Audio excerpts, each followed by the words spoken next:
Kita compare, kita kompetisi. Tidak ada orang yang bisa dibandingkan dengan dia. Saudara-saudara, dia adalah anak Allah yang tunggal, satu-satunya yang tidak diciptakan, tetapi dilahirkan dengan sifat ilahi yang sama dengan Bapa. Ini artinya satu-satunya yang dilahirkan, berarti bukan dicipta, yang mempunyai sifat ilahi bersama dengan Bapa, itu adalah Kristus. Maka Paulus di sini mengatakan, kita bersyukur, terpujilah Allah dan Bapa dari Yesus Kristus. Di sini kita melihat sesuatu kekhususan. Siapakah Yesus Kristus? Yesus Kristus, anak Allah yang tidak ada bandingnya. Ini yang diartikan di sini. Saudara-saudara sekalian, jika kita sudah mengerti ini, maka kesulitan tentang Allah Tritunggal mulai menghilang. Kita makin lama makin fokus, makin jelas. Saya sangat menyesalkan bahwa orang-orang begitu banyak di dalam liberalisme, begitu banyak di dalam Watchman Nee dan penurutnya, Witness Lee dan sebagainya. Mereka belum pernah mengerti dan tuntas jelas makna daripada Allah Tritunggal. Saudara-saudara, sekarang kita masuk ke dalam pikiran yang lain. Jikalau demikian, Yesus anak Allah yang tunggal, lalu akibatnya adalah menjadikan kita banyak orang menjadi anak Allah bersama dengan dia. Jikalau demikian, Allah itu mempunyai anak berapa? Kalau dia anak tunggal, kita juga anak Allah. Kalau kita anak Allah, dia bukan tunggal dong. Kalau dia tunggal, kita bukan anak Allah. Mestinya begitu kan? Jadi logika sulit memberikan pengertian kepada kita. Yesus anak tunggal. Loh, katanya tunggal. Kok banyak anak yang lain? Wah, kalau gini Allah ini pelin-pelan. Yang mengatakan ini anak tunggal dia. Yang mengatakan orang lain juga anak itu juga dia. Bagaimana dia mengerjakan hal ini?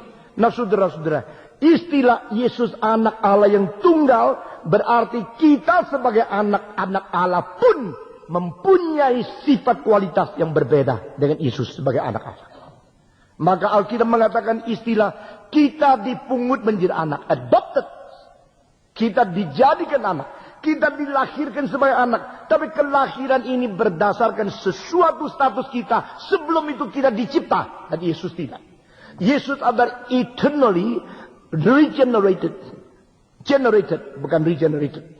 Yesus adalah dilahirkan di dalam kekekalan, sehingga dia belum pernah mengalami proses dicipta. Kita mengalami proses dicipta. Dari tidak ada menjadi ada. Dari ada menjadi berdosa. Dari berdosa diselamatkan. Diselamatkan diberi hak menjadi anak Allah. Anak Allah berapa banyak? Anak Allah yang tunggal itu hanya satu. Anak Allah yang dilahirkan baru. Diberikan penebusan. Dan diberikan hak menjadi anak. Itu banyak sekali. Nah, saudara-saudara, di dalam proses semacam demikian, penebusan memainkan peranan yang penting. Karena melalui penebusan dosa kita diampuni, kita diberikan hidup yang baru. Hidup itu melalui Roh Kudus dikaruniakan kepada kita. Karena Roh adalah Roh yang memberikan hidup. Roh yang membebaskan kita dari dosa dan maut. Roma pasal 8 ayat kedua dan 3. Saudara-saudara, Roh Kudus adalah Roh yang memberikan hidup. Roh Kudus adalah Roh yang membebaskan kita dari dosa dan kematian. Dan ini semua berdasarkan sesuatu yang sudah pernah digenapi dan sudah dijalankan oleh Yesus Kristus. Yaitu melalui inkarnasi. Dia menanggung dosa kita. Dia membuang segala kutukan Taurat. Dan melepaskan kita daripada kemarahan Tuhan Allah. Saudara-saudara sekalian. Kalau demikian Yesus anak Allah. Dari kekal sampai kekal. Dia anak Allah. Kita adalah ciptaan Allah. Yang jatuh di dalam dosa. Ditebus. Dan bersama dengan Kristus dipungut dan diterima sebagai anak. Sehingga kebanyakan anak tidak mengganggu Yesus sebagai anak tunggal. Yesus sebagai anak tunggal tidak menghindarkan kemungkinan kita boleh menjadi anak Allah bersaudara dengan dia. Saya ambil contoh yang jelas. Saudara waktu lahir ada surat lahir enggak? Pasti ada kan? Surat lahir itu cuma satu yang asli. Lalu waktu engkau sekolah, saudara-saudara, sekolah minta surat lahirmu. Engkau bilang ini. Wah, kalau sudah diambil sama guru, cilaka. Engkau pergi lagi ke lain tempat. Dia minta lagi surat lahir. Akhirnya engkau mengatakan, bagaimanakah? Bolehkah saya fotokopi? Boleh saja. Tetapi fotokopi itu tidak diakui sah. Kecuali dilegalisir di pengadilan. Maka dengan surat kelahiran yang asli itu, engkau mulai kopi 1, 2, 3. Saudara-saudara. Sekarang engkau sudah kopi 30. Yang satu itu tetap tunggal enggak? Jawab. Jawab dong.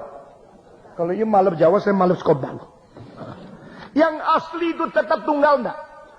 Tetap tunggal. Yang lain-lain ini sah enggak? Belum tentu. Kalau belum dilegalisir, belum sah. Kalau sudah dilegalisir oleh pengadilan, dicap, ditandatangan, nah ini sah. Nah saudara-saudara, yang mengesahkan itu adalah pengadilan. Tetapi yang berada di pengadilan harus yang berjabat sekarang. Tidak boleh yang mantan, betul nggak? Lalu saudara-saudara, engkau bilang saya mempunyai satu yang sah, mempunyai kopi yang lain. Sekarang saya bikin rebues, ada kopinya. Saya bikin surat penduduk, ada kopinya. Saya bikin surat pernikahan, ada kopinya. Tetapi yang asli itu tetap tunggal, tetap sah. Ini juga sah, ini disahkan. Itu sah dari aslinya. Nah, Yesus Kristus adalah anak Allah yang tunggal dari kekal sampai kekal. Tetapi ini adalah yang disahkan oleh yang berwenang. Dan saudara-saudara, bedanya apa? Beda yang asli itu mutlak jelas. Dan kedudukannya tidak bisa digoncangkan. Yang ini perlu proses disahkan. Difotokopi. Makanya saudara-saudara, fotokopi kadang-kadang kurang jelas. Kadang-kadang sedikit miring. Kadang-kadang hilang sedikit. Ada nggak? Nah itulah. Hilang sedikit. Kurang jelas. Perot-perot. Kotor-kotor. Kita ini anak-anak Allah yang kadang-kadang perot-perot. Kurang jelas. Miring sedikit. Hilang separuh. Nah ini orang Kristen kayak begini. Anak Allah sih anak Allah. Tapi anak Allah yang perot-perot. Yang kabur-kabur. Yang tidak jelas. Nah saudara-saudara. Di sini Paulus mengatakan. Pujilah kepada Allah. Dan Bapa Yesus Kristus. Nah di sini saya minta sudah perhatikan. Pertama-tama adalah janji Allah. Untuk menjadikan yang bukan anaknya menjadi anaknya. Lalu menjanjikan diri bukan ayah mereka menjadi ayah. Sehingga umatku yang tadinya bukan umatku. Aku jadikan mereka umatku. Yang tadinya bukan anakku. Aku jadikan mereka anakku. Dan aku mau menjadi bapa mereka. Ini janji Allah. Kedua. Lalu Allah mengirim Yesus Kristus ke dalam dunia. Untuk menjalankan ini. Semua janji kalau tidak dijalankan, itu hanya kertas kosong. Semua kalimat yang dikeluarkan dari mulut dan tidak dilaksanakan, itu hanya penipuan saja. Saudara-saudara, hati-hati bergaul dengan orang yang pintar ngomong, tapi tidak melaksanakan. Hati-hati berkata-kata kepada orang lain, karena jika engkau tidak jalankan, engkau akan menjadi orang yang dituntut. Saudara-saudara, Tuhan Allah berjanji di dalam perjanjian lama, yang bukan anakku akan menjadi anakku. Yang bukan umatku aku jadikan umatku. Lalu supaya mungkin terlaksanakan janji itu. Dia kirim anaknya yang tunggal ke dalam dunia. Nah ini pengkorbanan. Ini pengutusan yang luar biasa.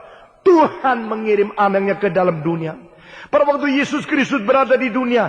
Dia selalu mengatakan satu kalimat yang ajaib sekali. Yaitu Bapakku. Bapakku mengirim aku. Loh siapa itu Bapamu? Jadi antara orang Yahudi tidak pernah mendengar seorang rabi di dalam pengajarannya menyebut ada seorang bapa dia. Mereka menjadi tercengang. Mereka tidak mengerti. Nah kita sudah terbiasa dengan istilah bapa di dalam surga. Mari kita pikir kembali kepada proses itu.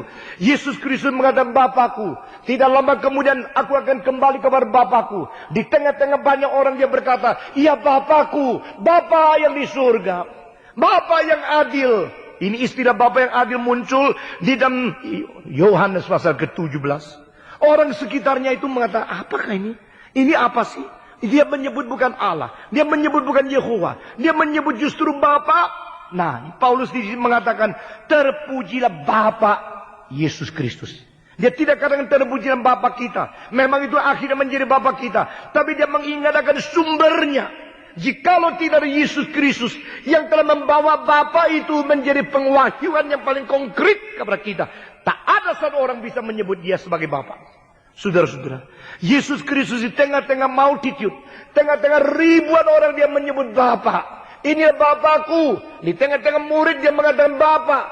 Nah di situ terjadi sesuatu pengertian, yaitu dia mempunyai relasi intim secara pribadi yang tidak ada pada orang lain.